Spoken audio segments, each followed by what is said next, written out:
La buena palabra de Dios la leo en el primer libro de Crónicas, capítulo 17, versículo 1, y lo leo para honrar al Padre, al Hijo y al Espíritu Santo. Aconteció que morando David en su casa, dijo David al profeta Natán: he aquí, yo habito en casa de cedro, y el arca del pacto de Jehová debajo de cortinas. Tome su asiento.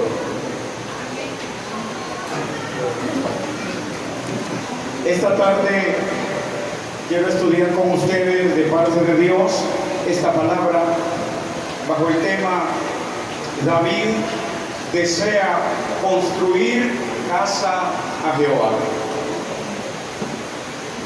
O sea, David anhela construirle casa a Jehová.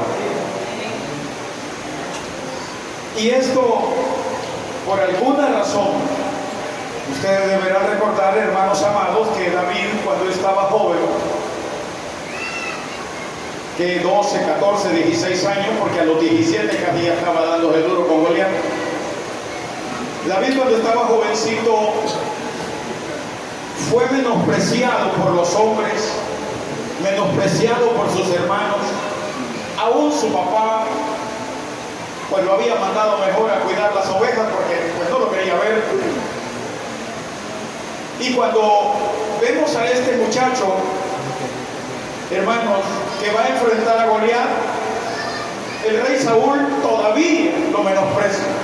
O sea, vemos a un joven David que por alguna razón de la vida ha sido menospreciado desde pequeño. Pero cuando él, hermanos, derrota a Goliat y pasan los años de persecución sobre él porque la envidia de Saúl hacia él, pero con el tiempo David logra llegar al trono, y al estar en el trono, lo primero que él observa es que el arca del pacto ha estado rondando en todos los 40 años del reinado de Saúl. O sea, el arca del pacto ha andado de aquí para allá, para allá, para allá, para allá, sin darle importancia. Entonces, David, de alguna manera, si ustedes lo pueden recordar también, el arca del pacto estuvo muchos años olvidada.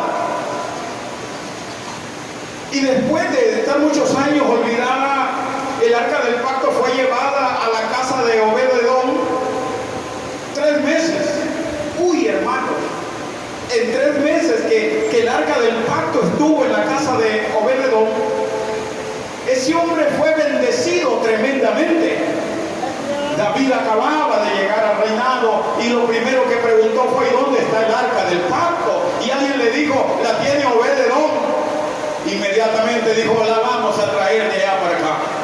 Entonces es así como David comienza, por aquel interés de tener el arca del pacto ahí con él cerca. Y ya lo hemos explicado, el arca del pacto tipifica la gloria de Dios. Amén. Entonces David hace todos los movimientos y el relato bíblico nos dice claramente que la mandó a traer. Y cuando la traían, venían danzando, venían brincando, venían emocionados, cantando, porque el arca del pacto venía con ellos. Es así como David la llevó a su palacio. Es así como David la pone por allí en una esquinita de su casa. Y por un momento David llegó a pensar que el arca del pacto estaba bien que estuviera bajo una tiendita de pieles de animales, porque el tabernáculo que le habían hecho era de piel de animalitos, y ahí habían metido el arca, y el arca estaba en una esquinita de la casa de David. Y por un momento David dice: bueno, está bien. Pero a medida que va caminando, hermanos, llegamos a este acontecimiento, porque en ese tiempo si en 3 meses Obed-Edom había sido bendecido porque tenía el arca del pacto en su casa, David, desde que lo llevó a su casa, comenzó a ser tan bendecido, tan próspero, porque la gloria de Dios estaba en su casa. Y ¿saben qué? Que en ese momento Dios le permite a David tener tanta riqueza y, como si fuera poco, construir una casa hermosísima para el rey. Dios se lo permitió. Era la manera como el arca del pacto lo estaba bendiciendo a él. O sea, la gloria de Dios lo estaba bendiciendo. Y David lo reconoce, pero un día se levanta, abre las puertas de su casa y ve que por allí en el patio está la champita del arca del pacto.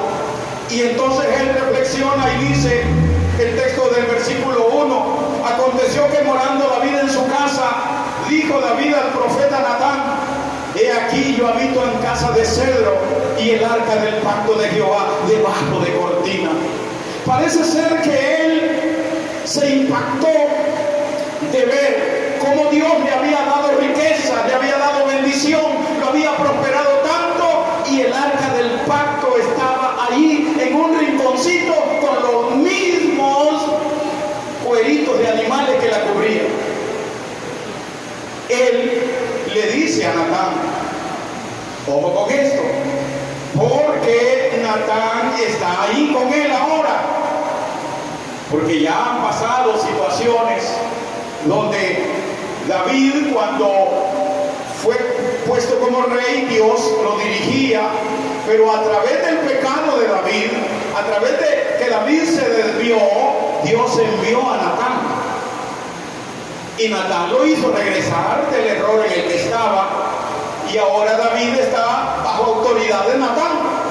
Ahora Natán lo está supervisando, y por eso David habla con Natán. Por eso es que aparece el nombre ahí. A todo esto, David ya tiene organizado el coro de alabanza, ya tiene 3 grupos formados. El primer grupo lo dirigía Etán, que quiere decir el que une. Y este Etán, Dios le cambió el nombre y le puso Edom, que significa alabanza. El otro grupo lo dirigía Asaf, que significa Dios reúne. Y el tercer grupo lo formaba Emán, que quiere decir los fieles. En términos generales, los 3 grupos de alabanza que David tenía para honrar a Dios a través del arca del pacto, lo que Dios estaba diciendo es que Dios reúne a los fieles para darle alabanza a Él. Eso es lo que estaban haciendo los 3 grupos con el significado de su nombre. Y eso es lo que Dios hace con la iglesia. Dios reúne a los fieles, y cuando hablamos de fieles, entre comillas, ¿verdad? Porque de verdad solo Él es el único justo sobre la tierra. Pero Dios nos reúne, ¿para qué? Para darle alabanza. Entonces, todo eso está listo, pero ustedes observen el versículo 2 del capítulo que estoy leyendo. Dice, y Natán dijo a David, haz todo lo que está en tu corazón, porque Dios está contigo. Ahora vemos ya que la palabra de Natán le dice claramente, haz todo lo que está en tu corazón, porque Dios está contigo. Lo que Natán le está diciendo a David en respuesta a lo que él le ha dicho, le dice claramente que Dios es el que ha puesto el deseo en su corazón de construirle casa a Jehová. Y fíjense que eso nosotros deberíamos tomarlo en cuenta, porque muchas veces Dios te pone deseos en tu corazón hacia Él y no lo haces. No lo haces. Y aquí no. Natán le dice que es Dios quien le está poniendo el deseo en su corazón y que lo haga, porque es Dios quien lo está respaldando. Y cuando esto, hermanos amados, se ve, David entendió que de alguna manera era necesario construirle casa a Jehová. Lo que aparece en el resto del texto bíblico es que en el versículo 4, bueno, en el 3, dice: en aquella misma noche vino palabra de Dios a Natán diciendo: ve y di a David mi siervo, así ha dicho Jehová, tú no me edificarás casa en que habite. David habla con Natán, que no está de acuerdo en que el arca del pacto esté ahí. Él habla con Natán. Natán le dice: haz lo que esté en tu corazón, porque Dios está contigo. Dios habla, y aquí está lo interesante, porque Dios le habla a Natán y le dice a Natán: dile a David que no me va a construir casa. Parece ser que el deseo que David tenía de construir casa, Dios le está diciendo claramente que no va a ser él. Ahora, detengámonos en un momento en esta parte. Como les comentaba al inicio, Dios ahora le está hablando a David a través del profeta Natán. ¿Por qué? La pregunta surge: ¿por qué ya no le habla Dios directamente a David? Por lo mismo, porque David tuvo un desviamiento, un pecado, y Natán fue el que lo corrigió. Y aquí es donde David entiende que él va a estar sujeto a su autoridad, que era Natán. Les voy a explicar, porque según el libro de los usos y costumbres bíblicos, ese libro narra que la costumbre bíblica en los tiempos de los reyes era la siguiente: los profetas en su mayoría eran sostenidos, alimentados, vestidos por los reyes a los que ellos servían. Las costumbres bíblicas dicen eso, de que el rey le daba alimentación, calzado, vestuario a su profeta. Pues resulta que los profetas en muchas ocasiones eran chantajeados, a manera de no señalar el pecado, porque iban a perder la comida, iban a perder el vestuario, iban a perder la protección del rey. Entonces muchos profetas decían, por ejemplo, cuando el rey de Israel, y eso está en el libro de Reyes, capítulo 22, dice que cuando el rey de Israel iba a pelear contra sus enemigos, invitó a Josafat y le dijo al rey de Judá, le dijo: Josafat, acompáñame a la guerra. Y Josafat le dijo: mi gente es tu gente, mis caballos son tus caballos, mi ejército es tu ejército. Pero antes de eso, mi señor le dijo al rey de Israel: consulte a Jehová. Entonces, claro, comienzan a consultar los profetas que tenía el rey de Israel, y resulta que todos le profetizaban: vaya rey, porque la victoria es segura; camine rey, porque todo está en viento en popa, usted lo va a destruir. Y el rey dijo: no hay un verdadero profeta, porque ya ni el rey le creía. No hay un verdadero profeta, dijo, que de veras me hable. Y se levanta uno y le dice: Micaías, ese es profeta de Dios. Ah, no, pero eso no mal le predica. Este, cuando yo lo llamo, solo de pecado me habla. Entonces no, digo, pero bueno, vayan a traerlo. Y mandan a traer a Micaías. Y resulta que el mensajero encuentra a Micaías y le dice, he aquí que las palabras de los profetas a una voz anuncian al rey cosas buenas. Sea ahora tu palabra conforme a la palabra de alguno de ellos, y anuncia también éxito para el rey. O sea, imagínense cómo lo quería chantajear ya. Es como cuando pues de veras, hombre, te quieren tapar la boca y tienes que predicar lo que Dios te ha dicho que prediques. Y Micaía le dijo, vive Jehová, que lo que Jehová me diga, eso voy a predicar. Porque el otro le dijo claramente, no, él le dijo, no, mira, todos están profetizando éxito, triunfo, victoria. Decía algo bonito para que el rey no se enoje. No, le dijo.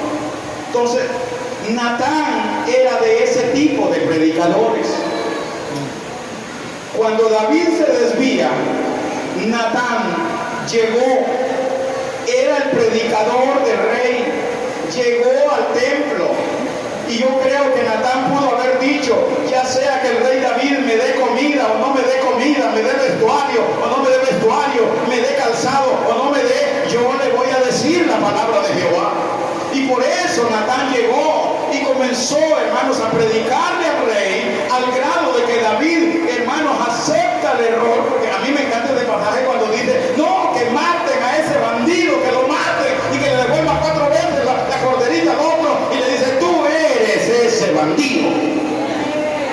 No, que no lo maten, no, que ya no lo maten, no, que ya no lo maten. Claro, una cosa es señalar a alguien y otra que te señales a ti. Entonces, Natán, a raíz de eso, David se arrepiente, aunque ya Natán le ha dicho, en ese mismo instante le dice, no temas, porque Jehová ha perdonado tu pecado. Ya dio un sol, pero vas a escoger qué castigo quieres. Entonces, a partir de ahí, Natán toma el mando, pero necesitamos predicadores así. Miren, es triste, pero hay congregaciones donde la iglesia manipula al pastor. Si yo nunca se me olvida, donde aquel hombre llegaba y le decía, pastor, fíjate que traí unos amigos, están algo medio revolcados en el pecado, pero cuídelo, le voy a echar este sobrecito aquí por el saco. ¿Y quiénes son?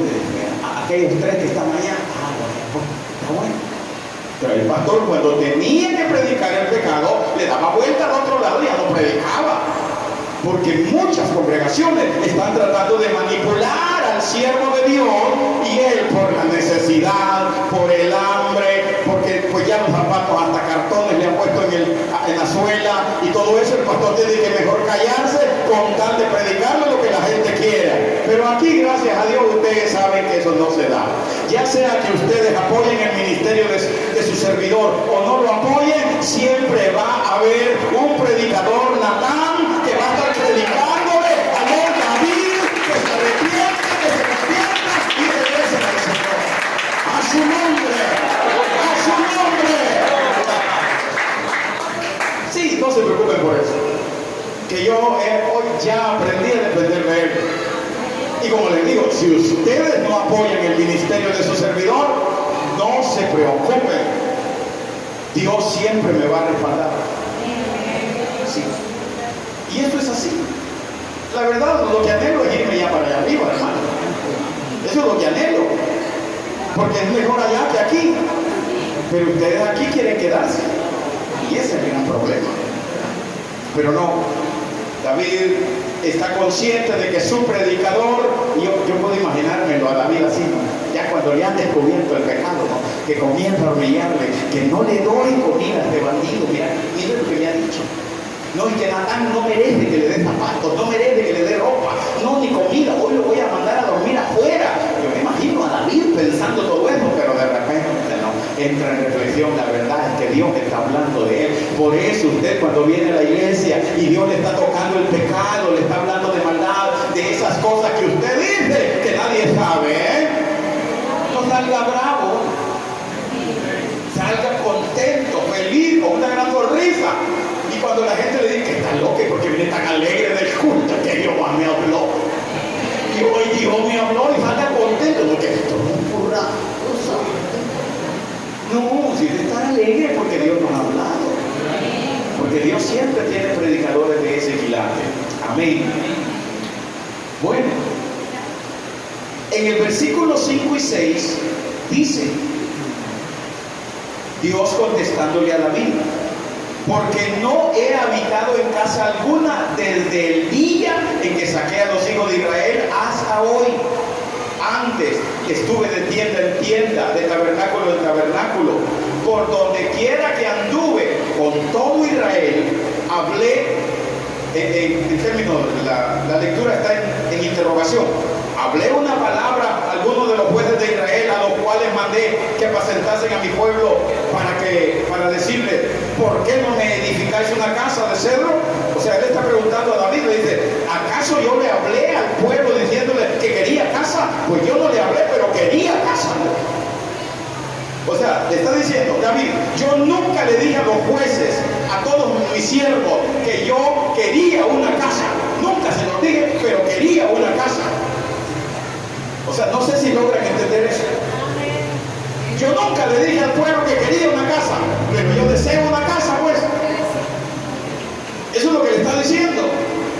Yo nunca le dije al pueblo que quería casa, pero yo deseo una casa, porque esto de andar de tienda en tienda, de tabernáculo en tabernáculo, yo deseo una casa. O sea, ojo con eso, porque David era conforme al corazón de Dios, y David entendía los deseos del Dios Todopoderoso, y por eso David en el versículo 1 se levanta. ¿Cómo es posible que el que me ha dado todo viva en champita? Allí en esos rinconcitos David anhela, David ha descubierto el deseo de Dios. ¿Y cuál era el deseo de Dios? Tener una casa propia. Por eso dice la palabra ya en el Nuevo Testamento, Pablo hablando, ¿acaso no sabéis que vosotros sois templo y morada del Espíritu Santo? Porque Él siempre ha anhelado vivir con nosotros. A su nombre, a su nombre.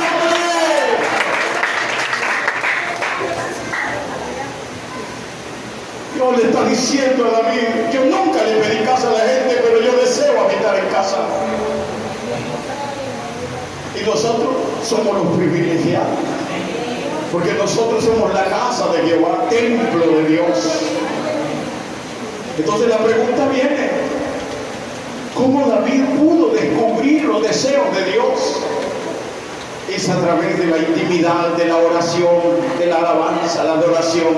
Entre más se mete el creyente con Dios, más descubre qué es lo que Dios desea. Y eso es lo lindo. ¿Por qué? Porque tú y yo deberíamos preguntarnos, claro, si no te congregas, no adoras a Dios, y ni siquiera haces nada, y cuando vas a acostarte ni siquiera oras, no hombre, ¿cómo vas a descubrir los deseos de Dios? Pero una persona que está volcada a buscar a Dios, a adorar a Dios, créeme, que comienza a decir, ¿qué deseas Dios? ¿Qué deseas en mi casa? ¿Qué deseas en mi trabajo? ¿Qué deseas en mi negocio? Dios, ¿qué deseas en la escuela? O sea, cuando tú comienzas a buscar a Dios, comienzas a preguntarle, Dios, ¿qué deseas de mí? Y entonces habrá respuesta. Dios te va a decir, yo deseo que seas un buen hijo. Ah, no, Dios, ahí no lleguemos. Yo quiero ser como yo soy. No, los deseos de Dios vienen a nuestra vida. Amén. Entonces David entró en ese detalle.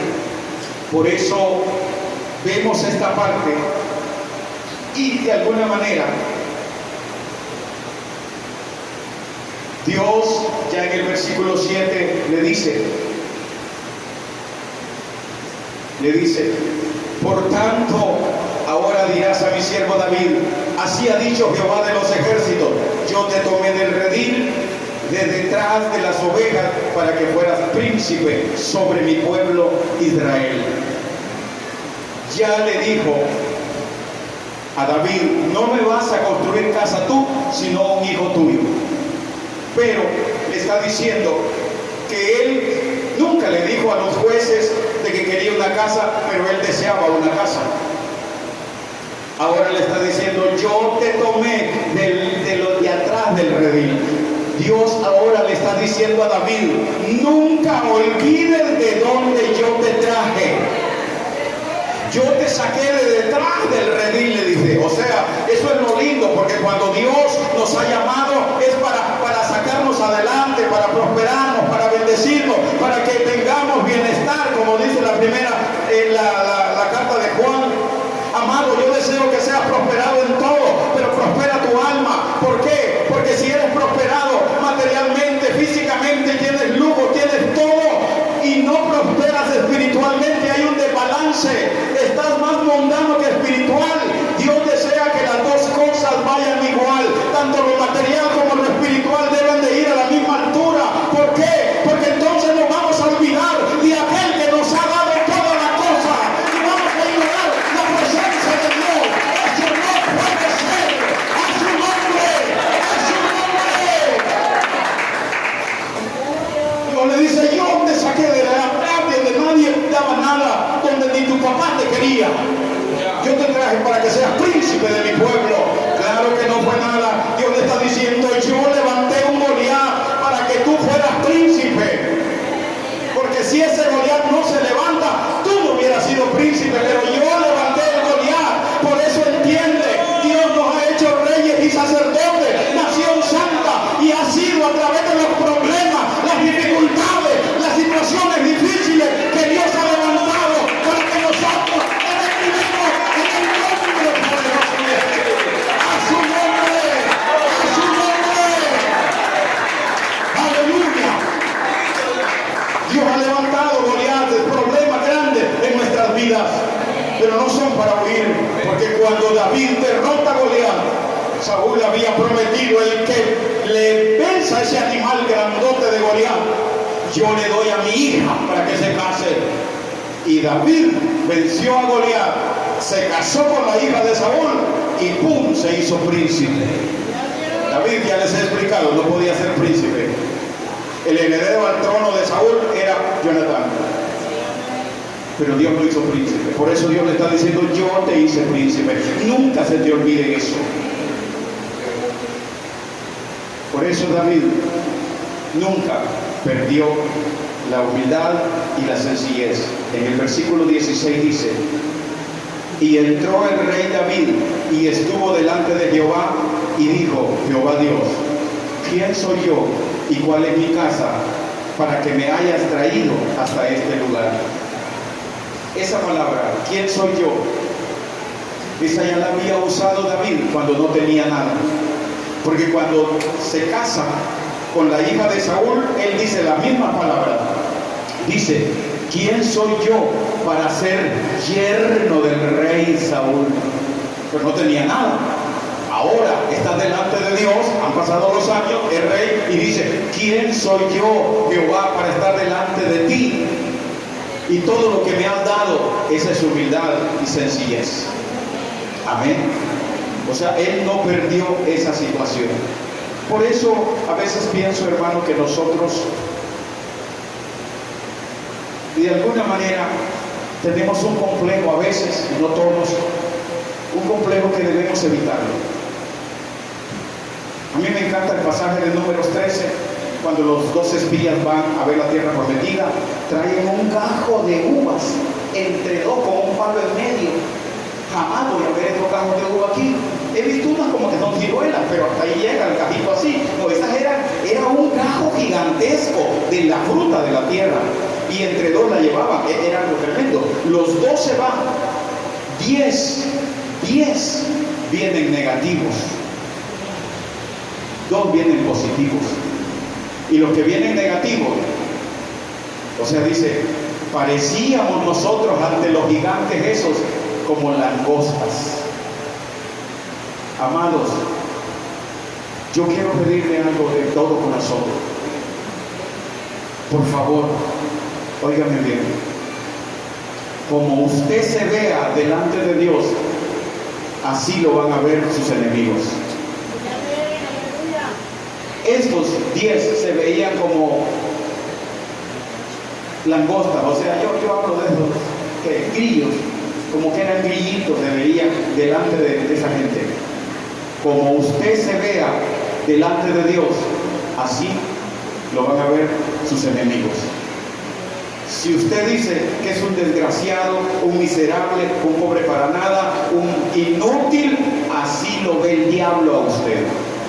Pero si usted se planta y dice: yo soy un hijo de Dios, soy príncipe y voy a caminar como hijo de Dios, los demonios lo van a ver como hijo de Dios y lo van a respetar porque lo ven como hijo de Dios. Muy fuerte este aplauso y que Dios les bendiga.